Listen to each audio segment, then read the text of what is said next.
राम राम। आज हम विष्णु सहस्रनाम के श्लोक 24 की तरफ बढ़ते हैं।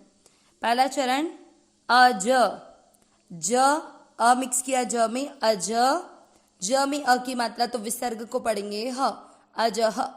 स में अ मिक्स किया स, वे के ऊपर मात्रा है आधे र की, स के साथ आधा र, सर्वे। देन बिल्कुल वही चीज जो अपन ने कल के श्लोकों में देखी, ईश्वरः आधा श और व पूरा, तो सर्वे, सर्वे के साथ आधा श, सर्वेश। व और र दोनों अक्षर पूरे हैं, दोनों में अ मिक्स करना है, सर्वेश वर। व और र में अ मिक्स किया है, र में अ की मात्रा तो विसर्ग को पढ़ेंगे ह, सर्वेश्वरः। सी, अब इसके बाद सी के बाद जो लिखा हुआ है वो है आधा द और ध से धनुष पूरा। ध्यान से सुनेंगे, द आधा है और ध से धनुष पूरा है, तो सी के साथ आधा द से ध, ध पे थोड़ा जोर देके बोलना है, सिद्ध। ध में अ की मात्रा तो विसर्ग को पढ़ेंगे ह, सिद्धः। अजः सर्वेश्वर सिद्धः। एक बार वापस पहला चरण, अजः सर्वेश्वरः सिद्धः। सेकंड चरण, सिद्धः को ही सिद्धि बनाया है, देखिए कैसे, सी आधा द है, सी के साथ आधा द सिद्ध, और ध से धनुष पूरा, उस अक्षर पर ई की मात्रा लग गई, सिद्धि। धी में ई की मात्रा तो विसर्ग को यहां पढ़ेंगे ही, सिद्धि। स अ मिक्स किया स, वा के ऊपर मात्रा आधे र की, सर्वा दी। जैसे सर्वेश्वर था बिल्कुल वैसे सर्वादि। र के साथ आधा च, रच यू, रच्यु। त में अ मिक्स करेंगे, रच्युत। त में अ की मात्रा तो विसर्ग को पढ़ेंगे ह, रच्युतः। सेकंड चरण रिपीट, सिद्धि सर्वादिरच्युतः। पहला और दूसरा चरण साथ में, अजः सर्वेश्वरः सिद्धः, सिद्धि सर्वादिरच्युतः। तीसरा चरण, व के नीचे री से ऋषि की मात्रा व्री, श से षटकोण पूरा, वृषा। क में अ मिक्स करते हुए पी के साथ बोलेंगे कपि। र में अ मिक्स करेंगे, र में या आधा त माँ के साथ, र में यात्मा। तीसरा चरण रिपीट, वृषा कपिर में आत्मा। यहाँ पर एक चीज ध्यान रखनी है, चरण हमको दिखते हुए बहुत इजी लगते हैं, बट यहाँ पर कपि ऐसे पी को खींचना नहीं है, यहाँ पर जोर र पे दिया जाएगा ना कि कपि पर, क्योंकि पी की मात्रा छोटी है। कैसे, एक बार वापस सुनेंगे, वृषा कपिर में आत्मा। चौथा चरण, स में अ मिक्स करेंगे, स व के ऊपर आधा र, सर्व। व में भी अ मिक्स किया है, सर्व। योग, ग में अ मिक्स किया, योग। विनी मात्रा छोटी, आगे विनी के बाद में विसर्ग, विनिह, विनिह। ये दुख वाला जैसा विसर्ग नहीं है। हम जब दु और दु के बाद दो बिंदी होती है वो विसर्ग नहीं होता, दुख है। आप देखेंगे तो हिंदी में भी वैसे ही लिखा जाता है, इसलिए अपन इसको पढ़ते हैं आघा जैसा, दुख ऐसे पढ़ते हैं। ये विनी के बाद में विसर्ग है तो इसको पढ़ेंगे नी की मात्रा होने के कारण विसर्ग को ही, विनिह। ठीक है। स के नीचे री से ऋषि की मात्रा श्री, त में अ मिक्स किया, विनिह श्रित। त में अ की मात्रा तो विसर्ग को पढ़ लेंगे ह, विनिह श्रितः। चौथा चरण रिपीट, सर्वयोग विनिह श्रितः।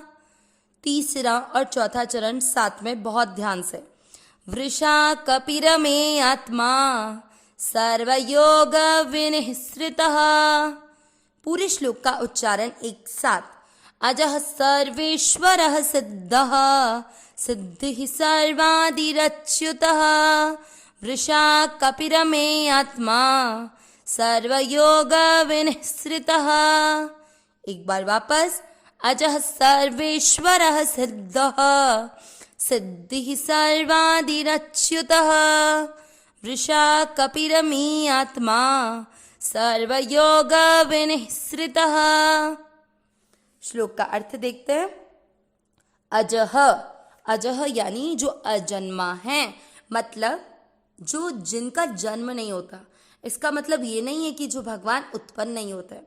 देखिए, हमारा जन्म और भगवान का जन्म डिफरेंट है, जैसे हम गीता जी के अध्याय 4 में श्लोक नंबर 9 में जानते हैं, जन्म कर्म च मे दिव्य, मतलब मेरे जन्म और कर्म दोनों क्या हैं, दिव्य है। ये भगवान ने अपनी वाणी गीता जी में अर्जुन को कहा, राइट। तो मतलब कि भगवान का जन्म हमारे जन्म की जैसा नहीं है। हम लोग गर्भावस्था में 9 महीने तक रहते हैं, उसके बाद आते हैं, लेकिन भगवान को गर्भावस्था से बाधित नहीं होना पड़ता, भगवान डायरेक्ट प्रकट होते हैं, ठीक है। तो ये हुआ अजह, यानी जो जन्म रहित है, अजन्मा है। सर्वेश्वर, सर्व धन ईश्वर, सर्व यानी सभी, और सभी सर्वेश्वर, जो सभी ईश्वरों के भी ईश्वर है, मतलब जिन जिन देवताओं को भी हम ईश्वर मानते हैं, स्वामी मानते हैं, उन सब के भी स्वामी, वो हो गए सर्वेश्वर। सिद्धः, सिद्धः यानी जिनको, जो ऑलरेडी सिद्ध है, नित्य सिद्ध। सिद्धि, सिद्धि यानी होता है फल, तो हम सभी के फल रूप, कहने का तात्पर्य क्या हुआ कि हम सभी के फल रूप, कहने का तात्पर्य हुआ कि हम जो भी कर्म करते हैं उन सब का फल केवल क्या हो कि हमें परमात्मा की प्राप्ति हो जाए, तभी ये सिद्धि है हमारी, मानव शरीर प्राप्त करना। अदरवाइज हम जो संसार में कुछ प्राप्त करके अपने आप को सिद्ध पुरुष समझते हैं, वो हमारी भूल है, क्योंकि सब कुछ यहीं रह जाना है। तो सिद्धि ही का मतलब हुआ सबके फल रूप, यानी जो हम कार्य कर रहे हैं उसके फल स्वरूप हमें प्राप्त होने वाले वो परमात्मा। सर्वादि, इसमें जो र है वो र में अमिक्स किया तो अच्युतः ये एक शब्द बनेगा, और र इन दो शब्दों को जोड़ रहा है, सर्वादिहि और अच्युतः। सर्वादिहि यानी सबके आदि, ठीक है, सर्व यानी सभी, और व में आ की मात्रा मिक्स, आदि यानी प्रारंभ। तो हम सबके आदि, मतलब हम सब जो उत्पन्न हुए, हम सबके भी जो पहले थे, हम सब में बीज किसका है, परमात्मा का, ठीक है। तो हम सब प्राणियों के आदि, मतलब हम सब के उत्पन्न होने के कारण। अच्युतः, अच्युत, देखो अच्युत यानी, अच्युत है च्युत का विलोम शब्द, च्युत होना यानी अपनी जो स्थिति है उससे नीचे गिर जाना, लेकिन अच्युत यानी जो उनकी स्वरूप स्थिति है उससे वो त्रिकाल में भी, मतलब किसी भी समय में, तीनों समय में भी वो कभी भी उससे च्युत नहीं होते, मतलब नीचे अपने रूप स्वरूप से कभी भी नीचे नहीं गिरते हैं। वृषा कपि, इसमें भी जो र है वो दो शब्दों को जोड़ रहा है, वृषा कपि ही, और र में जो अमिक्स किया था अमेय आत्मा, ठीक है।